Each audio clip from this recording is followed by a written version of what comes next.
අනේ හරි කැලේ තියෙනවා. මේ මෙතන යන්නේ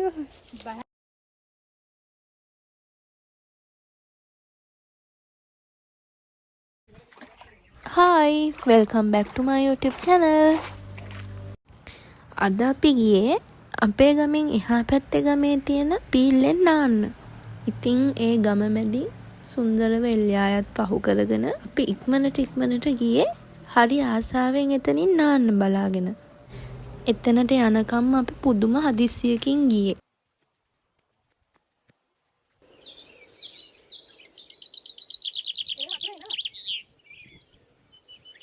ඔන්න ඉතින් දුවගෙන අපි ඉක්මනටම එතනට ගියා. වතුර නම් අල්ලන්නවත් බැරි තරමට සීතලයි. මෙතන තියෙන විශේෂත්වය තමයි ඉඩෝරේ කාලෙටත් මේකේ වතුර නැති වෙන්නේ නැහැ කවදාවත්. කන්ද උඩ ඉඳන් තමයි මේ වතුර එන්නේ. ඉතින් ගමේ මිනිස්සු ගොඩක්ම නාන්නේ මෙතනින්. ඒ වගේම හරිම ලස්සන නිස්කලංක පරිසරයක්. අපි පීල්ල ගාවින් ගල උඩට නැංගා. ගල උඩට නැංගාම වටේම ලස්සනට පේනවා.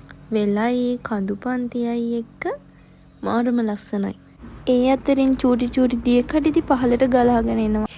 අපි වැඩිපුරම වෙලාවක් හිටියේ එතන ගල උඩට වෙලා ඉඳගෙන. මොකද එතෙන්න ගියාම මුළු පරිසරයම මාරම ලස්සනට පේනවා. ඉතින් අපි ඉක්මනටම නාලා ගෙදර එන්න පිටත් වුණා. අපිට එන අතරමඟදී ජම්බු ගහක් හම්බුණා. ඉතින් අපි ඒකෙන් ජම්බුත් කඩාගෙන ගෙදර ආවා. අදට වීඩියෝ එක ඉවරයි. ආයෙත් දවසක තව වීඩියෝ එකකින් හම්බෙමු.